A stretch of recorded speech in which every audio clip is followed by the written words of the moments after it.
Yo soy Camilo Esperanza y hoy no puedo estar con Pedro Mendoza. Algunos problemas técnicos allí en Río de Janeiro hacen que no pueda estar en la conversación de hoy y me sabe muy mal. Me sabe muy mal porque eh, les voy a contar una cosa. Me preguntan que cómo hacemos para atraer a los invitados que traemos a salir y disfrutar.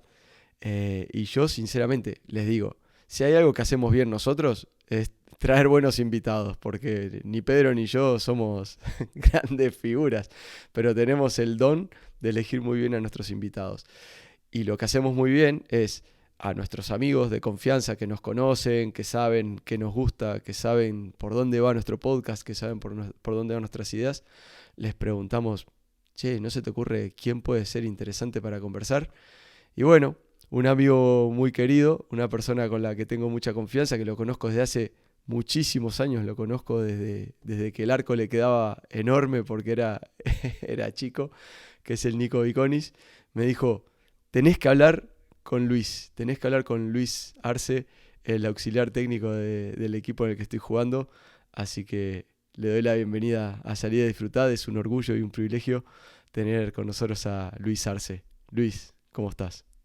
Hola Camilo, muchísimas gracias, gracias por la presentación y por la invitación al programa. Muy contento de compartir ideas de fútbol, de aprender, de enriquecernos mutuamente, que siempre en las charlas salen muy buenos conceptos de los cuales vas aprendiendo y compartiendo. Sí, sin duda, la verdad, soy yo el que te lo agradece a ti. Creo que sos el primer mexicano que tenemos en Salir y Disfrutar. Habíamos tenido españoles, habíamos tenido uruguayos, chilenos, colombianos, habíamos tenido argentinos, ecuatorianos, así que sos el primer mexicano, queda la marquita ahí en la historia de Salir y Disfrutar. Muchísimas gracias y si te parece... Arranco con la primera que le tiramos acá en Salir Disfrutada a todos los invitados e invitadas que pasan. Y que más que una pregunta es pedirnos que nos cuentes cómo ha sido este camino que has ido recorriendo y que te ha traído hasta el lugar en el que estás hoy en día. Bien, un placer abrir las fronteras de este hermoso país y que tiene mucho que aportar al mundo del fútbol, sin duda. Sin duda. Pues yo, desde que tengo uso de razón, estoy detrás de una pelota de fútbol.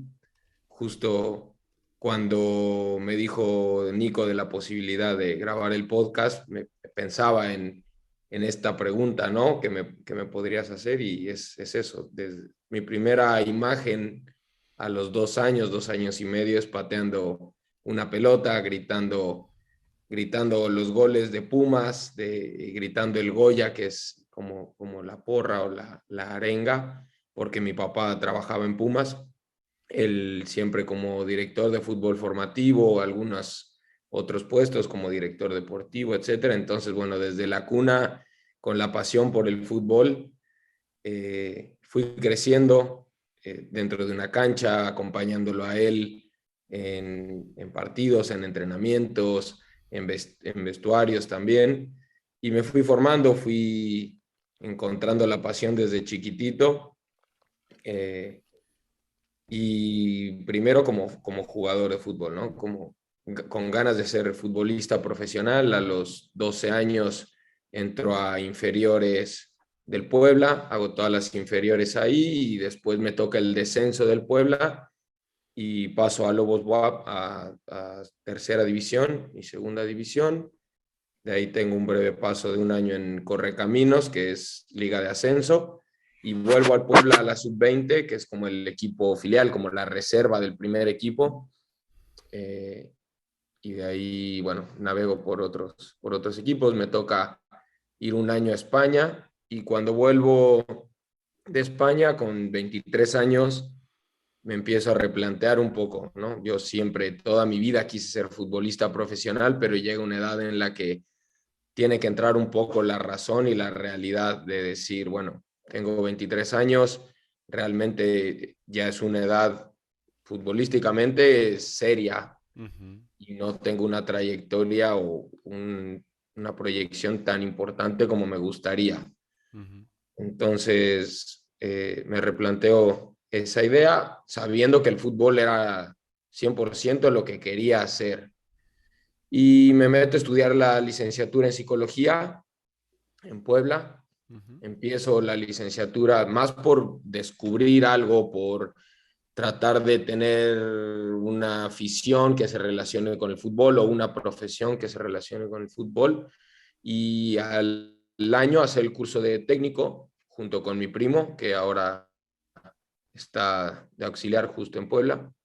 Entonces terminamos el curso de técnico, empiezo a encontrar esa vocación también en ser técnico, en trascender a través de las demás personas, trascender a través primero de los chicos y después ya de los futbolistas profesionales o a través de lo que tu equipo, ¿no? A trascender a través del equipo.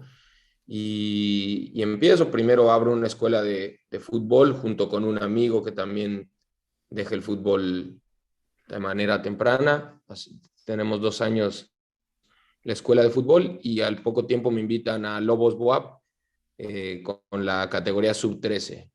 Ujú. Sería como la séptima división por ahí. Ujú. Ujú.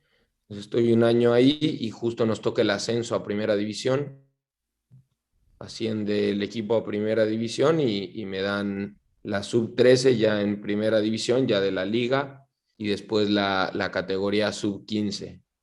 Y al poco tiempo me invitan al Puebla en la sub-15 a dirigir la categoría sub-15 y al año la sub-17, que nos tocan 2 años muy convulsos o muy cambiantes. Nos toca la pandemia, que se suspende el torneo, y regresando de la pandemia nos toca salir campeones. Se arma una muy buena generación de jugadores que algunos, bueno, ya están debutando en primera división, algunos más en selección nacionales menores, etcétera.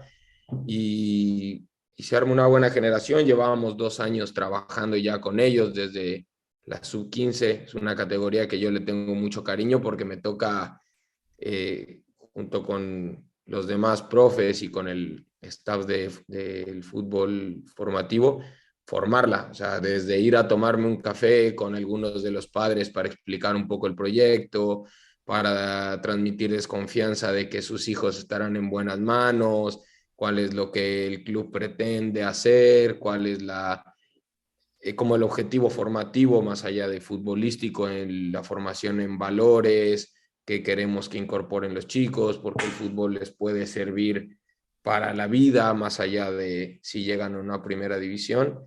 Y bueno, esa categoría va creciendo, creciendo, vamos incorporando algunos jugadores en el camino y nos toca salir campeones en un equipo como Puebla, que no es una norma salir Ujú. Ujú. campeón en fútbol formativo y más allá del campeonato, todo el proyecto, cómo se va consolidando, ¿no? Entonces, bueno, ese paso muy lindo. De ahí me promueven a la sub-20, que es como la reserva del primer equipo, cuando Ujú. llega Nicolás Larcamón. Estoy 6 meses y después me invitan aquí a Mazatlán como auxiliar institucional por parte del club. Me invitan, me dicen que me ven proyección, que creen que es un buen escalón como para seguir formándome como técnico y acepto. Al final es primera división, es un club nuevo, tiene hoy 2 años, pero a mí me tocó llegar en el primer año de Ujú. vida del Mazatlán. Entonces, con muchas cosas por hacer, por crecer, por crear, por estructurar y un reto muy bueno, muy importante. Entonces, bueno, eso es lo que me ha llevado hasta donde estoy ahora. Bueno, la verdad que como te comentaba también al principio, antes de empezar a grabar, me identifico con muchos de los tramos de tu carrera, de tu trayectoria. Los dos dejamos el fútbol bastante jóvenes, casualmente a la misma edad, y los dos laterales izquierdos. Así que Y no tenemos ninguna lesión para justificar el abandono Sí, temprano del fútbol, que todo el mundo, exacto. todo el mundo todo el mundo se rompió algo y no llegaron a jugar en la Premier porque justo se lesionaron la rodilla. La rodilla, A sí. mí no, no me pasó, no me lastimé la rodilla, simplemente era muy malo, siempre lo digo, no tengo ningún problema. Así que me identifico mucho y me parece súper interesante la trayectoria que estás teniendo. Te hago la segunda, Luis, que le hacemos a los invitados e invitadas de Salir y Disfrutar, y siempre tenemos una respuesta diferente, por eso nos gusta mucho esta pregunta, y es, ¿qué es para ti saber de fútbol? Yo creo que es una pregunta muy compleja. Es una pregunta que toca mucho en el ego, ¿no? Cuando quieres hacer o alguien quiere hacer menos a otra persona del mundo del fútbol, siempre, nada, no sabes nada de fútbol o no, no sé, no. Yo creo que saber de todo un poco o un mucho, y que nunca acabas como sabiendo lo suficiente. Siempre estás en proceso de incorporar, de aprender, de enriquecerte, que aparte el fútbol siempre va evolucionando, se va transformando o va llegando o va dando vueltas, ¿no? Ujú. Por esas metodologías, por esas formas de juego, por esa historia. Entonces yo creo que saber un poco de todo, de historia, de fútbol, un poco de jugadores, entender el juego, obviamente, o tratar de entender el juego eh, lo más completo posible, es saber de táctica, es saber de códigos también de fútbol, ¿no? Ujú, Mucho ujú. se habla de los códigos del fútbol, los códigos de vestidor, los códigos de la cancha, los jugadores, el cómo tratar a los jugadores, los momentos cuando uno gana, cuando uno pierde, cuando estás peleando un descenso o estás peleando un campeonato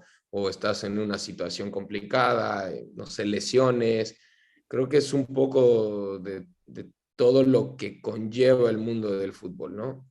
Eh, Creo que yo lo resumiría así, es ser como integral en ese mundo del fútbol, saber un poco de todo lo que involucra al fútbol. Me gusta mucho tu respuesta, Luis, porque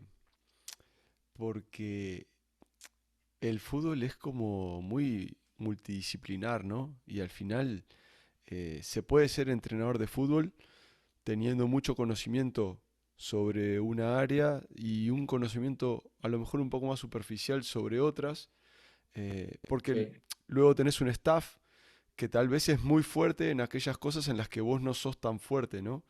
Y al final me da la sensación de que eh, le tiramos mucho peso al entrenador, y está bien que el entrenador lleve mucho peso, pero al final es un equipo técnico, es un staff técnico el que lleva adelante la gestión de ese club, de ese equipo, ¿no? Y son tantas las áreas en las que uno tiene que conocer que es prácticamente imposible que una sola persona pueda tener un conocimiento profundo de todas esas áreas, ¿no? sí, sí, más ahora que el fútbol se va especializando, cada vez la competencia es más fuerte. La globalización yo siento que ha hecho que en todo mundo se puedan aplicar mismas metodologías de entrenamiento, se puedan modelos de juego, se puedan ya hasta incorporar ciertas tecnologías, ¿no? Ujú, Yo ujú. lo comparo, no sé, en principios de los 2000, ni siquiera en los años 90, principios de los 2000, si tú querías ver un entrenamiento del Barcelona o del Real Madrid o de River Plate, pues tenías que ir al lugar donde era ese equipo y sacar los videos o los VHS o anotarlos en la libreta. Y hoy abres YouTube o abres cualquier plataforma y tienes los PDFs o tienes los videos de entrenamiento, tienes charlas, tienes congresos cada vez más a la mano. Creo que con la pandemia hemos hemos abierto la puerta a muchísimas cosas en línea y Ujú. hoy hay un montón de información. Entonces la competencia cada vez es mayor, cada vez es mayor. Nosotros en México lo vemos muchísimo porque países del Caribe, de Centroamérica, que antes era un trámite, por llamarlo así, hoy han crecido muchísimo y te juegan de tú a tú. O sea, te juegan de tú a tú. Panamá, por ejemplo, Panamá, mismo Canadá, Estados Unidos han evolucionado un montón y eso hace que tengas que especializarte, Totalmente. tengas Totalmente. que To- especializarte mucho más en todo, ¿no? En la preparación física, pero en la nutrición, el otro día leía también de los especialistas en sueño. En Inglaterra ya existen especialistas en sueño que te dicen cómo debes orientar la cama y el Ujú, espacio, la temperatura, las rutinas antes de dormir. ujú. Entonces ya son detalles que pueden ser la diferencia entre un campeonato o no, o competir o no. Entonces sí, o sea, realmente que al técnico se le lleve todo ese peso, muchas veces creo que es como muy riguroso.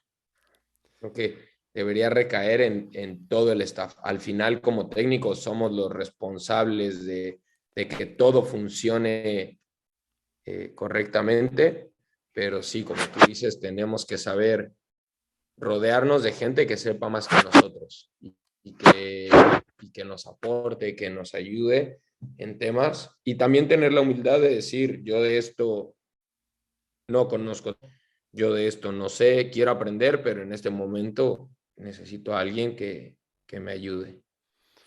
Sí.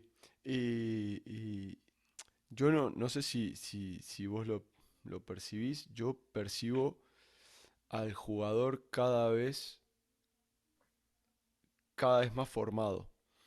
Y el jugador que va llegando a primera división, que a lo mejor en mi época o antes incluso tenía un perfil determinado, hoy llega gente que como tiene más información, por lo que vos estabas comentando, ¿no?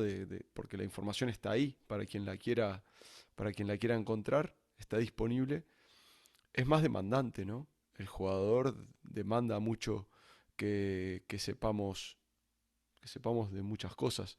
Y el jugador, a lo mejor antes el entrenador le pedía tal cosa y el jugador mm, no tenía por qué saber que existían otras posibilidades. Hoy en día me da la sensación de que los tipos son muy críticos y con información y con conocimiento y con argumentos.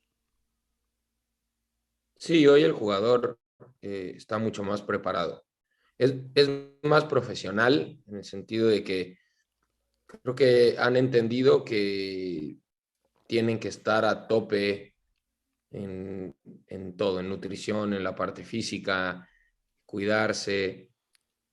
Entonces, por eso mismo te exige mucho más y se prepara, te habla de temas de psicología, te habla de temas de táctica, te habla de temas de liderazgo también. Y a mí me gusta, la verdad es que a mí me gusta que el jugador te desafíe en el buen sentido. Ujú, ujú, ujú. Obviamente siempre con una relación de respeto, pero te desafíe, te haga ser mejor para ayudarle al jugador. Al final nosotros estamos para ayudarle al jugador, para potenciar al jugador y es bonito porque yo tengo la fortuna de trabajar con muy buenos profesionales aquí en Mazatlán y es muy enriquecedor tener jugadores que han estado en selección nacional, jugadores mundialistas y poder tocar ese tipo de temas de táctica, ver que hay jugadores que además de las sesiones de entrenamiento, ellos se preparan o ven sus partidos con algún asesor y repasan ciertos conceptos individuales, tienen sesiones específicas para mejorar detalles que podrían parecer muy insignificantes, pero que cuentan en momentos. Entonces, sí, el jugador está mucho más informado, mucho más preparado, le gusta, en la gran mayoría de los casos, le gusta aprender, le gusta investigar, le gusta conocer, y eso hace que nosotros crezcamos como Sí, técnicos. lo que comentabas me parece súper interesante, ¿no? Porque estos tipos nos desafían en el buen sentido de la palabra, ¿no? Como comentaba, siempre con una relación profesional de respeto, pero nos obligan a ir un poco más allá, ¿no? Nos llevan a expandir nuestra zona, a expandir nuestra zona de confort para estar a la altura a la altura de ellos, ¿no? Y me parece fascinante cómo en ese juego son ellos los que a veces nos sacan a nosotros y nos obligan a expandir nuestra zona de confort. Y en otras ocasiones, por ahí somos nosotros, ¿no? Cómo ese aprendizaje se da de las dos partes y cómo a la vez que se es maestro, se va siendo alumno también. Claro, y yo la verdad es que no sé si es poco porque soy joven, porque realmente tengo poca trayectoria en esto, pero el otro día lo pensaba y yo creo que la relación del entrenador como el jefe, el que manda, o del cuerpo técnico como los jefes, los que mandan, los que deciden, se está acabando, ¿no? Ya comienza un modelo de liderazgo de, obviamente yo tengo una línea que marcar, yo voy dando la estructura, o el cuerpo técnico va marcando la estructura en cuanto a metodología, en cuanto a una idea de juego, pero después somos iguales, entrenador y jugador somos iguales y vamos construyendo entre los dos, eh, y vamos construyendo, vamos aprendiendo entre los dos, ¿no? Yo siempre he decidido mucho de retroalimentarme con el jugador. ¿Cómo estás? ¿Cómo te ves? ¿Cómo te sientes con este trabajo, con esta idea, con este concepto? Eh, Al final ellos son los que están dentro de la cancha y los que lo viven directamente. Entonces, creo que esa relación, no en una jerarquía de arriba Vertical, abajo, sí, sí, sí. vertical, sino en una jerarquía horizontal, eh, creo que, no sé si me equivoque, pero puede ser una tendencia de liderazgo en el fútbol moderno, en el fútbol actual. El otro día veíamos una imagen que dio la vuelta al mundo de Ancelotti, ¿no? Con Marcelo y con Toni Kroos, me parece que era, que se acerca a la banca y se ve que les pregunta un poco cómo ven, qué opinan, qué sienten. O sea, para que un tipo de esa jerarquía con tantos campeonatos se acerque a los jugadores y se asesore, quiere decirte que estamos entrando en ese modelo de liderazgo, que cada vez el modelo de liderazgo de el jefe y los que siguen al jefe va quedando de lado, y es un poco esa relación horizontal de construir juntos, vamos construyendo juntos, vamos estableciendo las pautas todos. Yo marco la línea o marco la estructura base, pero a partir de ahí vamos creciendo, y el jugador, cuando se siente parte de lo que está haciendo, para mí se involucra mucho más y lo hace suyo. Creo que Me, sí. me parece muy interesante lo que comentabas. Hay un programa de un periodista catalán que se llama Guillem Balaguer, que trabaja para Sky Sports y tiene un equipo en Inglaterra también, y creo que ha escrito alguna biografía si no me recuerdo mal, de Pochettino o algo así, que se llama Talking Football, que a mí me lo pasó el entrenador con el que trabajé el año pasado en Independiente del Valle, Felipe Sánchez. Y es muy interesante porque es Guillem Balaguer una semana con el cuerpo técnico del Levante, que en aquel momento lo dirigía Paco López. Y, y era muy interesante porque, por ejemplo, todo el tema de análisis era delegado en los jugadores. Entonces, en el documental, a lo largo de la semana, se va viendo cómo el cuerpo técnico elige los cortes de video pero luego son los jugadores los que analizan esos cortes de video y exponen delante de los compañeros sus conclusiones. Le voy a dejar en la descripción del video de YouTube, le voy a dejar el link para que puedan ir al video ese, si es que lo encuentro en YouTube. Y me parece que eso que comentabas, yo acá cuando vos estabas respondiendo a lo de qué es saber de fútbol, me apunté una palabra que dijiste, ¿no? La dijiste al principio, que fue ego, ¿no? Sí, Este modelo de, yo no sé si es liderazgo, porque no sé si nosotros somos líderes, si acompañamos, si a veces dejamos que sean otros los que tomen la iniciativa. Eso ya depende mucho de cada uno, ¿no? Pero bueno, llamémosle liderazgo, ¿no? Este modelo de gestión de liderazgo, ¿no? sí, Eh, no sé si, bueno, no sé, no tiene mucho que ver con el ego del entrenador, es decir, de esa capacidad de despojarnos un poquito de ese ego y como comentaba Miguel Llorente, que fue otro de los invitados que esta temporada entrenó al femenino del Deportivo de La Coruña, este, desapegarnos un poco también, ¿no? Y decir, ser capaces de entender que esto no es mío, por más que yo sea el entrenador, no es mío, es de todos. Y yo estoy ahí. Sí, bueno, claro. estoy, pero no es mío, es de todos, ¿no? Sí, sí, yo creo que eh, el ego es el enemigo, ¿no? Como diría ese libro de Ryan Holiday. Creo que sí, muchas veces no sé si sea ego o a lo mejor un miedo a perder el control del grupo o eso, queremos como marcar esa jerarquía. Puede ser, pero creo que también el que el jugador se dé cuenta que lo haces parte, que lo involucras y que no tienes ese ego, ese miedo te metes en esos problemas de ego o en esa jerarquía de egos, le puede venir bien, no sé. También dependerá mucho del grupo con el que trabajas, dependerá mucho de muchos factores. Creo que no hay una fórmula exacta en el fútbol, ni en la táctica, ni en el fútbol, o sea, ni en los modelos de juego, ni mucho menos en la gestión del grupo. Hemos visto muchos técnicos muy exitosos con una fórmula y muchos técnicos también exitosos con otras fórmulas, que creo que eso es algo espectacular del fútbol. Totalmente, totalmente. Y me alegra que hayas mencionado a Ryan Holiday porque lo descubrí hace relativamente poco y me hice ávido consumidor sobre todo de sus podcasts, ¿no? Del podcast y de los videos que tiene en YouTube acerca del estoicismo.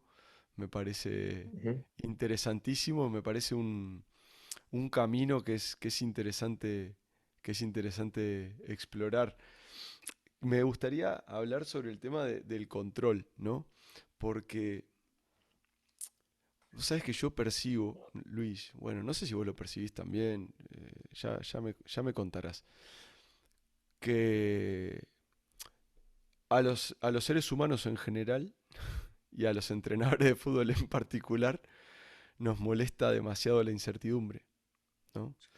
Sí, sí. O sea, los seres humanos no estamos diseñados para gestionar bien la incertidumbre, ¿no? Y los entrenadores no somos ninguna excepción, sino más bien todo lo contrario, ¿no? Y entonces intentamos, bueno, salir y disfrutar y el podcast en portugués, Pantalla en Posicional, este, se sitúan mucho en esta perspectiva, ¿no? De cómo eh, tenemos una excesiva necesidad de control, ¿no? Sí, O sensación de control, claro. porque en el momento en el que aceptamos que la incertidumbre es inherente al universo y a la vida, es inherente al juego del fútbol, ¿no? Por, por, por extensión, ¿no? Entonces hacemos un montón de cosas, los entrenadores de fútbol, este, que nos permiten tener una sensación de control, pero que en realidad controlando no estamos controlando nada, ¿no? Y me parece que eso se traduce hasta en la idea de, y te cuento, yo te cuento y después vos me decís lo que te parece. A mí no me gusta el término modelo de juego. ¿Ok? Ah, me van a putear, no me importa, yo la tiro así, así como en una reunión de, de AA, yo digo, hola, soy Camilo y no me gusta el término modelo de juego. Y te explico por qué no me gusta el término modelo de juego. Un modelo al final es algo rígido, es un ideal que es rígido. Yo vengo con ese modelo, con esa idea de que esto es lo que debe ser imitado, ¿no? Pero claro, en ese modelo no hay manera de contemplar eh, el factor incertidumbre. No hay manera de contemplar el factor relaciones. Yo en ese modelo pongo, cuando la pelota la tiene el lateral izquierdo, en la zona B, carril lateral, y entonces el central izquierdo tiene que estar en tal lugar, en tal orientación, y entonces el principio dice que tal cosa, entonces el subprincipio dice que tal otra. Sí, bueno, pero no decimos quién es el lateral izquierdo, Claro. ni quién es el central izquierdo, ni quién está jugando de 9 en ese momento, ni si el rival nos está presionando con 2, con 3 o qué. Entonces me da la sensación de que ese término, modelo, transmite eso, rigidez, algo a imitar. Si hay un modelo es porque alguien lo pensó. ¿Y quién es ese alguien? Técnico. El entrenador, ¿verdad? Ah, Sí. entonces el juego del equipo no nace de las sinergias y las interacciones y la resonancia empática y la socioafectividad que existe entre los integrantes de ese equipo, entre los jugadores, en intracomunicación y en contracomunicación, ¿no? Y en intercomunicación con el equipo rival, sino que nace de la mente del entrenador. Entonces jugamos a lo que el entrenador pensó, ¿no? Y claro, y en un deporte como el fútbol, en el que lo que podemos hacer es aceptar la incertidumbre y aprender a gestionarla, hasta desde el punto de vista emocional, ¿no? Vos que tenés un background de psicología, Sí, sí. que a mí hablar de modelos como que me rechina. Yo entiendo lo que quieren decir, ¿eh?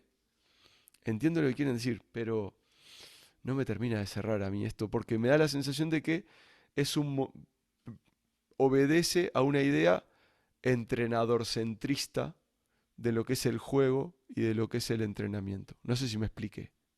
Sí, sí, o sea, la palabra modelo es como un ideal, como una... Luis, podés no estar de acuerdo y mandarme a cagar, no pasa nada. Que ya sabes que acá en Salí y Disfrutad somos como de tu idea. Acá hay transversalidad total. Yo creo que, a ver, creo que, bueno, en mi idea de modelo de juego se entiende que tiene que ser flexible.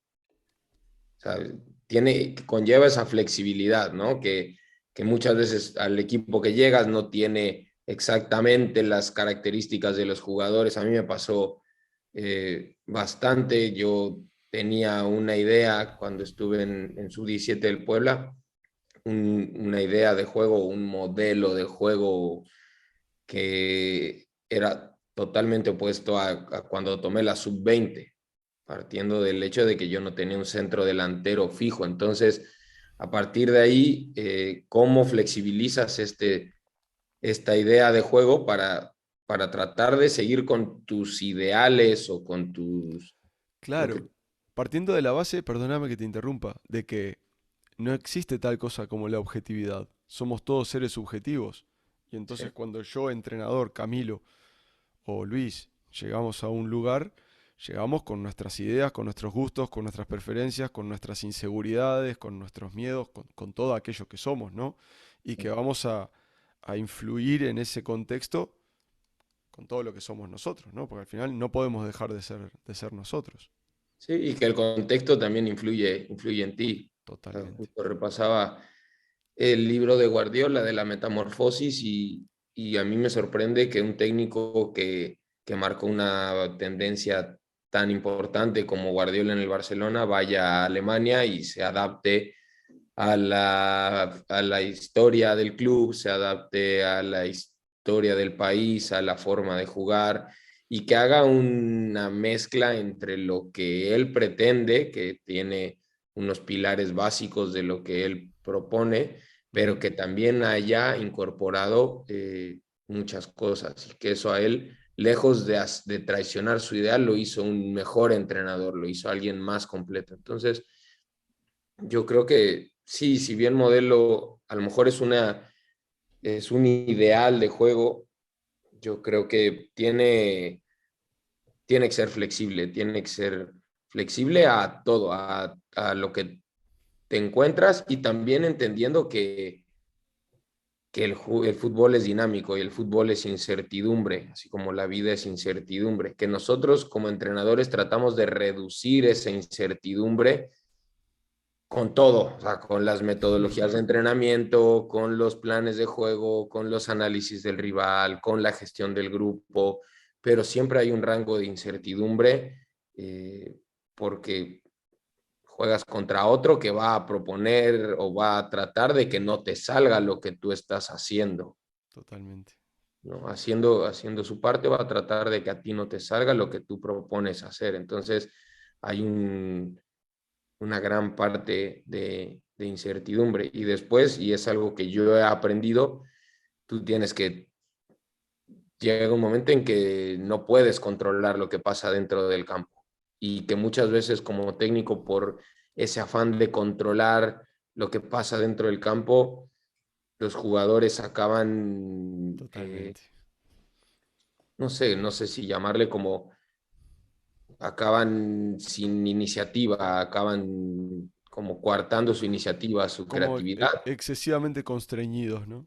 Sí, sí, sí, sí, sí. Me tocó, a ver, me tocó vivirlo como entrenador y aprenderlo y me tocó verlo en algunos momentos. Y yo cada vez soy más de la idea de que, bueno, tú trabajas hasta el día del partido y el día del partido lo que tienes que hacer es ser un estado de ánimo positivo para el grupo, ¿no? Identificar, obviamente, que hay una lectura táctica, hay una lectura que tienes que ir haciendo y que la mejor forma de hacerla es tranquilo y calmado y después ser un estado de ánimo, que tu equipo te vea y se sienta seguro y se sienta con energía y crea en lo que está haciendo y que también se sienta con la libertad de hacer lo que ellos, con lo que ellos deciden hacer en ese momento. O sea, no puedes estar corrigiendo acciones que toman milésimas de segundos o controlando esas cosas. Al final, ellos deciden por sí mismos y tienes que darles esa iniciativa. Me parece fantástico lo que estás comentando. Yo, cuando vos estás hablando, yo voy tomando apuntes acá. Este, y yo coincido totalmente contigo, ¿no? Y me da la sensación, Luis, no sé qué pensás, de que esto tiene que ver con una cuestión de autonomía, ¿no? En el jugador, ¿no? Sí, Y esa autonomía, desde mi punto de vista, este, empieza bueno, empieza sobre todo en el entrenamiento, ¿no? Es decir, sí, el jugador cuando está en el campo es él, claro. ¿no? Es él. Primero porque no podemos, como vos decís, no podemos estar microgestionando cada evento, cada, cada situación de juego, ¿no? Después, porque, bueno, nosotros acá somos muy de Paco Seirulo en salir y disfrutar por nuestra formación, ¿no? En Barcelona.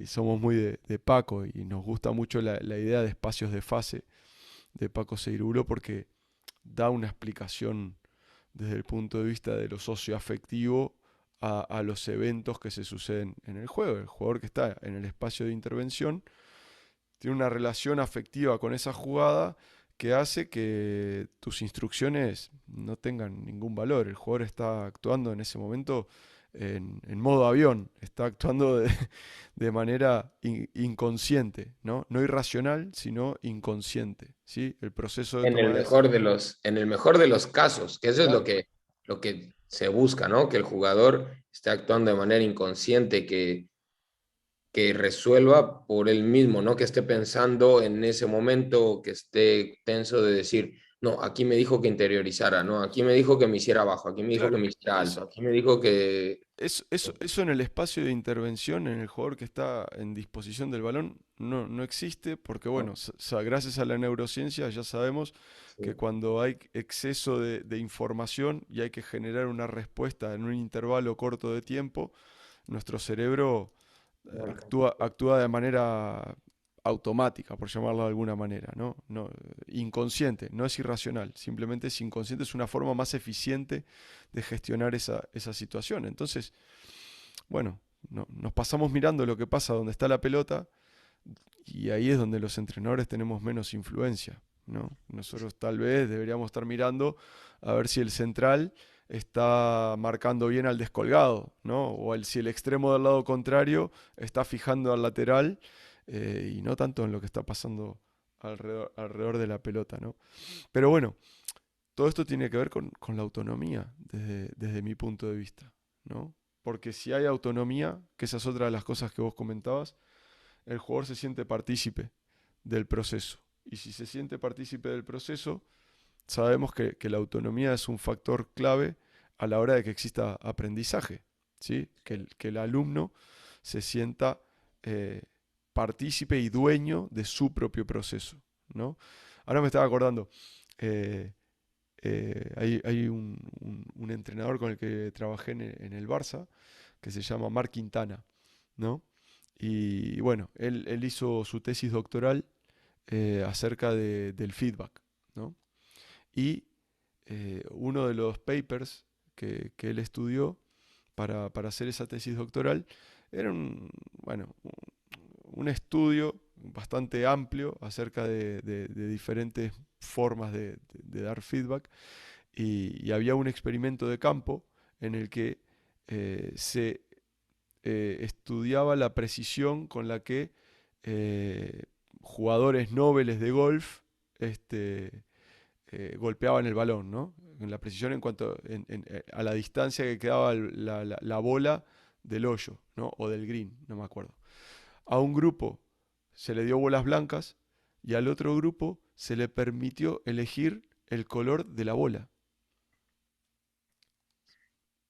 Muy poco sorpresivamente, el grupo que pudo elegir el color de las bolas que golpeaba mostró una mayor mejoría en la precisión del golpeo. Y eso te da mucho que pensar, ¿no? Cómo decisiones totalmente secundarias, ¿sí?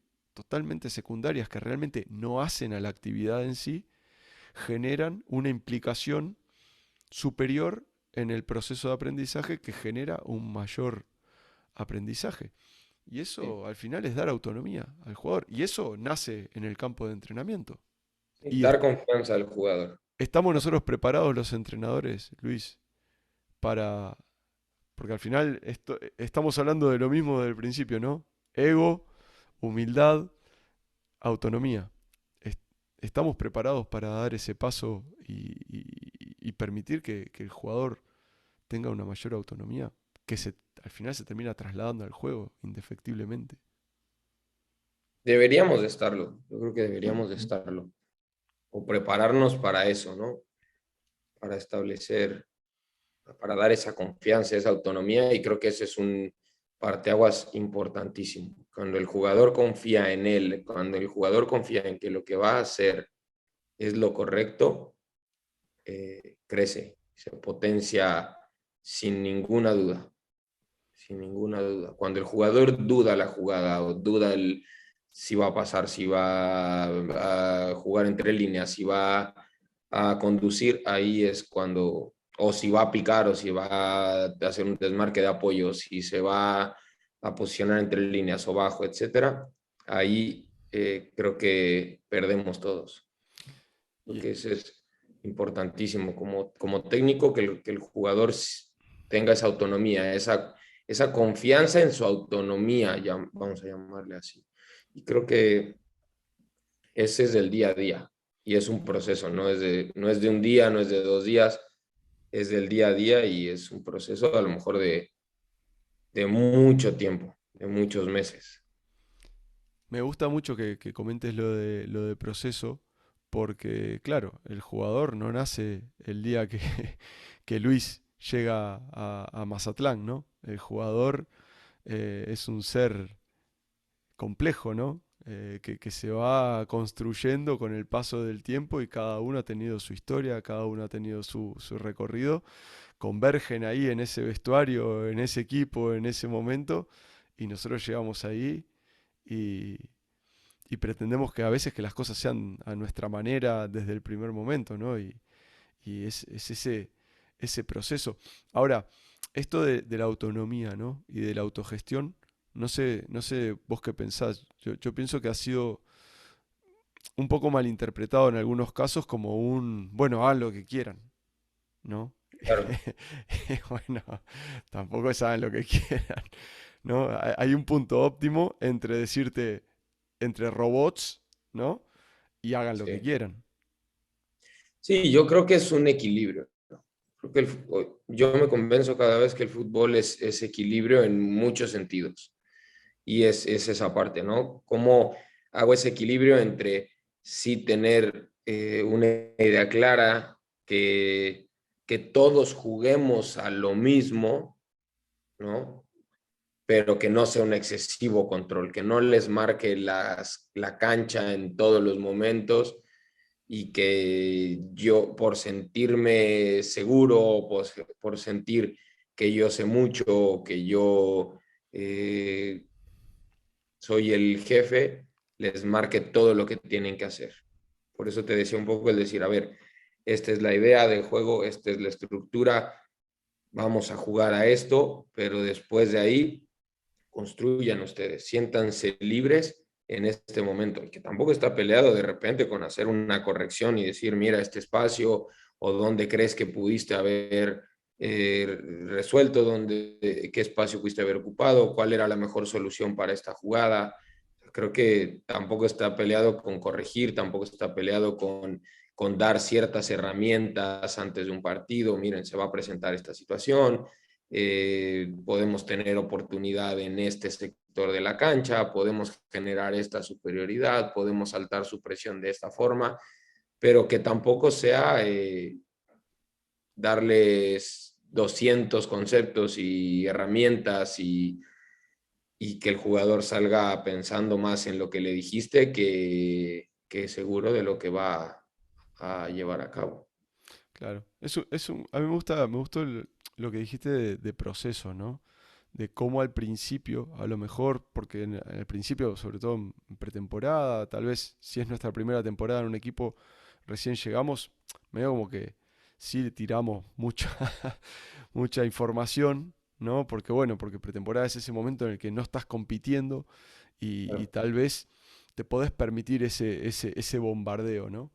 Eh, siempre hay como una rigidez al principio en el juego, ¿no? Y siempre parece como que están pensando, que están pensando, que están pensando, y es notable cómo llega un punto que nadie sabe bien cuándo es, ni cómo ocurre, pero que, ¡pum!, las piezas se encajan y el equipo entra en ese estado de más fluidez, ¿no? Sí, y tú también como técnico, me parece que, no sé si es, ¿qué es primero, el huevo o la gallina, ¿no? ¿Qué es primero? Tú como técnico vas soltando y entonces el equipo fluye o el equipo llega un momento en que se engrana y tú como técnico ya no tienes que intervenir tanto. Yo creo que es un poco de las dos cosas. Sí, al principio es marcar una pauta, es más corregir, es más aclarar la idea al grupo y poco a poco la idea es intervenir mucho menos y dejar que fluya. Y también por eso las metodologías, no sé si llamarles tácticas o integradoras, que a mí me gustan mucho el decir cómo cómo diseño una tarea para que el concepto que quiero trabajar salga por sí solo, ¿no?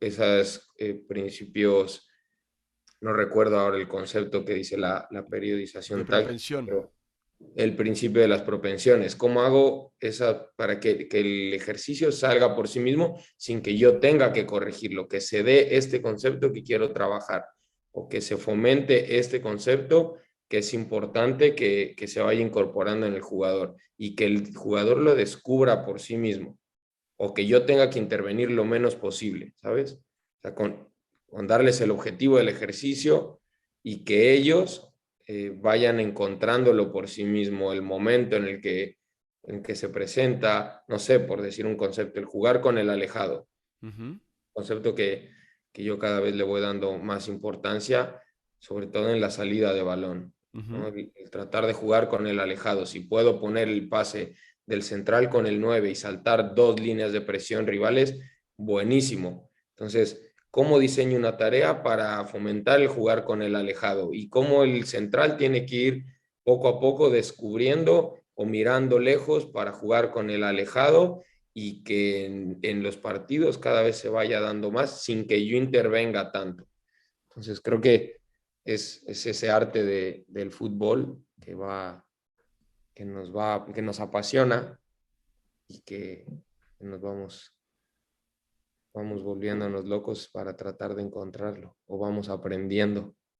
Me alegra mucho que hayas tocado eso bueno, que tiene que ver un poco con metodología, con diseño y construcción de actividades, ¿no? Porque al final todo, yo creo que, bueno, hablamos de Ryan Holiday, hablamos de ego, hablamos de control, hablamos de espacios de fase, pero al final yo, a veces parece que en Salir Disfrutada hablamos mucho de conceptos, ¿no? Y hablamos de incertidumbre y que el fútbol es un juego de naturaleza estocástica y todo esto, pero al final, mañana es miércoles, ¿no? Bueno, ¿qué hacemos?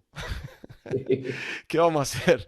No, no, está bien que me hables de incertidumbre, está bien que me hables del principio de las propensiones y todo eso, pero mañana, ¿qué vamos a hacer Y mañana? bajarlo a la cancha Hay que, porque hay que bajar a la cancha, si no, no sirve para nada. Y al extremo hay que decirle que si se juega el uno contra uno o si da continuidad, ¿no? O sea, al final tiene que bajar todo a cosas que sean tangibles y que sean comprensibles para los jugadores sin desmerecer su capacidad intelectual, obviamente, ¿no? Nadie está infravalorando las posibilidades intelectuales del jugador, pero no sé, yo también creo, Luis, que no podemos pretender que el jugador piense el juego de la manera que lo pensamos nosotros, ¿no? no, no, y tratar de llegarle a él de la manera más directa posible, no porque no piense, no por demeritar al jugador, sino porque tenemos que ser asertivos con el mensaje, ¿no? El otro día creo que también veía esta charla de Luis Enrique que decía, yo tratamos de darle las indicaciones más precisas, más concisas y las menores posibles para que ellos las tengan claras, ¿no? O sea, si hubiera tenido tiempo, te hubiera escrito una carta más corta, vine así, pero es cierto, o sea, ¿cómo hago para llegar al jugador de la mejor manera en el mensaje más directo, más preciso y que él me lo entienda? Porque al final es comunicación, todo es comunicación. ¿Cómo comunico mi mensaje de la mejor manera? ¿Cómo me doy a entender? Creo que todos nos hemos topado con técnicos o con maestros en otros ámbitos que son unas eminencias y que van a dar una cátedra o van a dar una charla o van a entrenar y no les entiendes y llegamos a la conclusión de que no saben transmitir todo el conocimiento que tienen. Entonces creo que una parte importantísima del técnico es transmitir, que sepa transmitir el mensaje, que se dé a entender, que le llegue al jugador el mensaje claro en el menor tiempo posible. Entonces creo que la metodología ahí nos ayuda muchísimo y la gestión nos ayuda mucho. Ya te dejo tranquilo. Hablaste de comunicación y a mí es un tema que me parece fascinante, ¿no? Y que nosotros como entrenadores es un tema que le tenemos que dar muchas vueltas, ¿no? Yo vos sabés que cuando empecé en esto, este, yo era muy malo, ¿eh? Yo soy muy malo como entrenador, soy un desastre. Pero pienso en el entrenador que era hace 10 años y me agarro la cabeza y me da vergüenza. Ya el otro día incluso en Instagram subí una foto, me escribieron un par de jugadores, me comentaron ahí, les pedí disculpas, perdón, chicos, yo era muy malo en esa época, les pido disculpas porque me avergüenzo, ¿no? Ojalá dentro de 5 o 10 años vea al entrenador que soy hoy y piense exactamente lo mismo, ¿no? Claro. En aquel entonces yo no sabía, iba a entrenar y ¿qué hacemos? Yo qué sé qué hay que hacer. Y después veía que mi equipo jugaba un día a una cosa, al día siguiente jugaba otra cosa diferente, a otro día jugaba otra cosa diferente. Y pensaba, no, pero si yo tengo el modelo de juego, no entiendo qué puede estar fallando. Y, y bueno, yo tuve de profesor a Rafa Pol, ¿no? Al que es el PF de Luis Enrique, desde Sí. ya, desde hace tiempo, desde la época de la Roma. Este, y hablaba de esto con Rafa. Y hablando con Rafa, que en esa época él había escrito su libro, ¿no? El de la preparación física en el fútbol, que me parece un librazo. Después de leer ese libro llegué a Complejidad y Deporte de Natalia Balaguer y Carlota Torrens, que si no lo has leído también te lo recomiendo, es un librazo. Y en ese libro se hablaba de que organismos vivos que se organizan en comunidades, ¿no? Y que exhiben comportamientos complejos, a pesar de que podrían ser catalogados de inteligentes, a pesar de que ninguno de sus integrantes es inteligente, como las bandadas de ciertos pájaros y los cardúmenes de peces, se rigen solamente por tres reglas. Tres. Y ahí fue cuando dije, no, pará, entonces acá hay que repensar todo esto, porque pará, yo tengo un modelo de juego de, o sea, qué sé yo, 100 páginas, 150 páginas, 50 páginas, las que sean. Estoy entrenando a chicos de 14 años. Claro. Tiene que haber una forma mejor de hacer las cosas. Luis, yo me quedaría hablando contigo 4 horas más, pero ¿te acordás que dijimos 45 minutos? Bueno, Sí. llevamos 55. No te preocupes, es una constante de salir y disfrutar. Cuando hacemos los episodios con Pedro decimos que vamos a hacer 20 minutos, terminamos haciendo 45. Eso- Y es así. es, El fútbol es así, podríamos estar 4 horas. es un fallo que tenemos nosotros siempre acá. Te agradezco muchísimo por tu tiempo.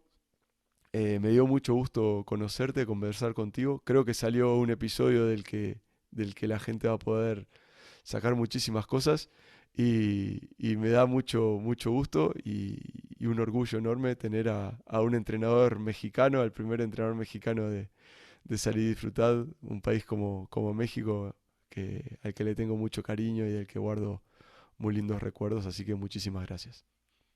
Gracias a ti, Camilo. Gracias por la invitación. Un gusto conocerte y bueno, que esperando que les guste y que vayamos construyendo poco a poco este mundo del fútbol entre todos y aprendiendo mucho.